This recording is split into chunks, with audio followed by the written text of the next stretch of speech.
Assalamu alaikum, this is me Dr. Dua from the Skin Lab. Today we're going to talk about how acne create या मैं आपको बताती चलूँ कि acne cause होने का रीज़न क्या है और एक्नी की क्या टाइप्स होती है और एक्नी जो है वो किस एज से स्टार्ट हो रही होती है, किस एज तक की मैक्स एज पे हम एक्नी फेस कर सकते हैं। पहली चीज़ तो ये कि एक्नी कॉज होने के ना बहुत सारे रीज़न हो सकते हैं। तो जब में सबसे पहले हमारे पास रीज़न आता है कि जेनेटिक। अब जेनेटिक ये नहीं है कि अगर आपके मदर या आपके फादर वाली साइड में किसी को इन दोनों में से किसी को एक्नी रही है तो आपको होगी। मे भी हो सकता है if your grand parents having acne issues और उनके ग्रैंड पेरेंट्स 7 जनरेशन में, अगर आपकी किसी भी एक जनरेशन में ये चीज़ रही है तो ऑटोमेटिकली आपके अंदर वो चीज़ आती है। सेकेंड चीज़ आ जाता है hormonal imbalance. Hormonal imbalance reason ये है कि अगर आपकी डाइट या आप जो भी चीज़ खा रहे हैं या आपको कोई भी ऐसी चीज़ें जो रिएक्ट कर रही है जो आपको इनडायरेक्टली वे में नहीं पता चल रही है कि कौन सा रीज़न है। और थर्ड हमारे पास था कि किस एज में कॉज हो रहा है और किस टाइप का हो रहा है। बेसिकली एक्नी जो होती है ना दो तरह की है। एक होती है टीनेज एक्नी और एक होती है एडल्ट एक्नी।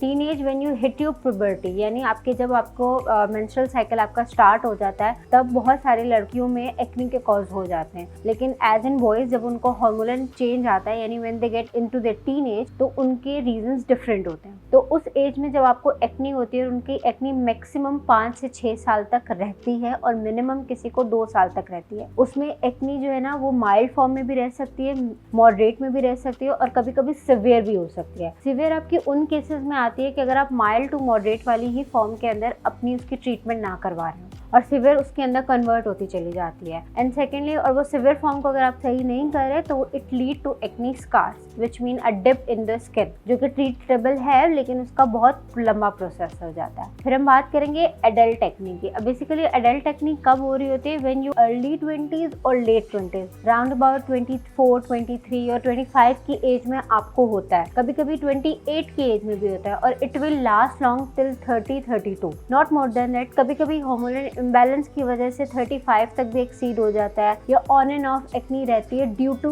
Hormonal imbalance. वो किसी जेनेटिक के रीजन की वजह से नहीं होती। वंस यू क्योर आपकी हो जाती है, पूरा ट्रीटमेंट आपका चल जाता है, उसके बाद वो आपके हीलिंग फेज में चला जाता है और एक्नी वापस नहीं होती। अगर वापस रीइंबर्स्ट हो रही होती है या दोबारा हो रही होती है यानी जो आपने मेडिसिन ली हैं ये उसकी वजह से होता है, वो भी ठीक हो जाती है।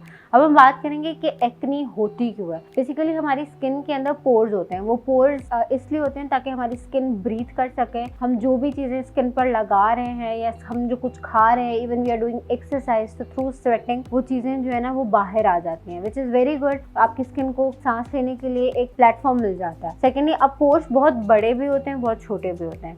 लेकिन अगर वो पोर्स बैक्टीरिया से जो है ना क्लॉग हो जाए और दूसरा उनमें बहुत लंबे टाइम तक जो है ना उनकी सफाई ना हो या आपकी स्किन केयर ऐसी ना हो या आपकी डाइट ऐसी ना हो जो आपके जो पोर्स है उनको क्लीन नहीं कर पा रही है या उस फेस तक नहीं पहुंच पा रही है, तो एक्नी कॉज हो जाती है। अब बात करेंगे कि पहले तो एक्नी एक तो पोर्स रिलेटेड हो गई, फिर एक्नी कौन से हार्मोन्स की वजह से जो है एग्रीवेट होती है। तो हमारे बॉडी के अंदर एक एस्ट्रोजन हार्मोन पाए जाते हैं जो टीनेज एज में जो है ना when you hit your puberty तब बहुत ज़्यादा जो होता है ना एक्सीड में होता है। कभी कभी क्या होता है कि हमारी डाइट ऐसी होती है या जेनेटिक रीजंस की वजह से वो उनकी एक्सीड की वजह से आपके हार्मोनल चेंज होते हैं और वो एक्नी बनाने लग जाते हैं। बेसिकली जब आपको एक्नी होती है और एक्नी टीन एज में हो रही होती है तो हमारी बॉडी के अंदर एक हार्मोन होता है जिसको ईस्ट्रोजन कहते हैं। ईस्ट्रोजन क्या कहते हैं? जब उसका लेवल इंक्रीज हो जाता है वो हमारी बॉडी के अंदर जो पोर्स होते हैं उनमें ऑयल की कंजम्पशन है वो ज़्यादा कर देता है। व्हेन योर ऑयल जब आपकी बॉडी के अंदर से रिलीज होता है तो वो आप ही के पोर्स को क्लॉग कर देता है और वहाँ पे बैक्टीरिया की एक्यूमुलेशन होने लग जाती है एंड वो एक्नी में कन्वर्ट हो जाती है। एक तो ये रीज़न होता है। दूसरा रीज़न ये होता है कि हो सकता है कि कभी कभी एक्नी जो है आपको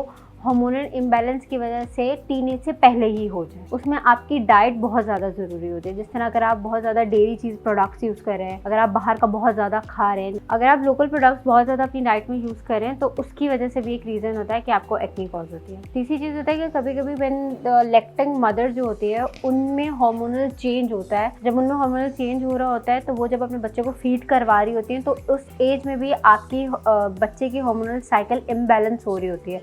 वो उस टाइम तो आपको बच्चों को पिंपल या एक्नी नहीं होंगे, but once they grown up तो उसके इफेक्ट तब देखने को मिल रहे होते हैं।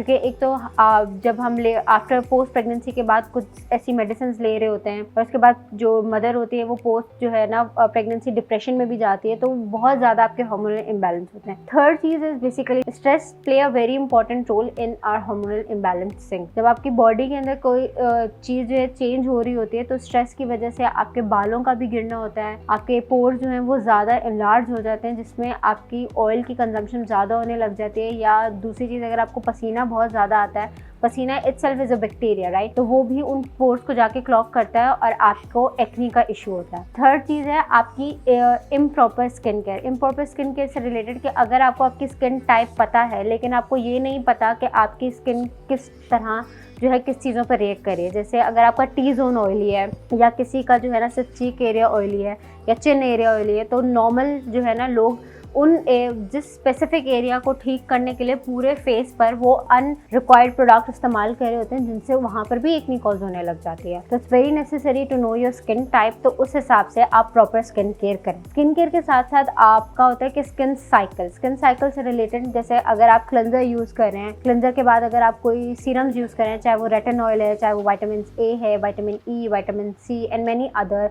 सैलिसिलिक एसिड आ जाता है, ग्लाइकोलिक एसिड आ जाता है, you don't know the reason कि why you are using it but still you using it, तो इसकी वजह से भी होता है। और कौन से सीरम किस सीरम्स के साथ यूज़ करने चाहिए, कौन से सीरम किस सीरम के साथ नहीं यूज़ करने चाहिए, ये भी बहुत ज़रूरी है। यानी अगर आप रेटिनॉल यूज़ करें तो आप वीक में 3 टाइम्स रेटिनॉल यूज़ कर सकते हैं। और if you are using glycolic acid और सैलिसिलिक एसिड, तो इस दौरान पे आपको रेटिनॉल यूज़ करना चाहिए या नहीं करना चाहिए। इसी तरह ऑइंटमेंट्स का भी आ जाता है। इम्प्रॉपर स्किन केयर और improper knowledge led to acne as well. And the main thing, अगर एक्नी आपको रिकरेंट हो रही है, रिकरेंट से रिलेटेड उसमें आपका डाइटरी इशू बहुत ज़्यादा होता है। When we grown up like right after 20s or 25, if we are having a very much जैसे जंक फूड बहुत ज़्यादा ले रहे हैं, बहुत ज़्यादा हम ऑयली प्रोडक्ट्स ले रहे हैं, तो इसकी वजह से भी हो सकता है। If you are facing recurrent acne issues and you are also facing acne in your teenage or in your adulthood, do consult with your dermatologist regarding this issue. And you find this video very informative, do follow and share with your friends. Thank you.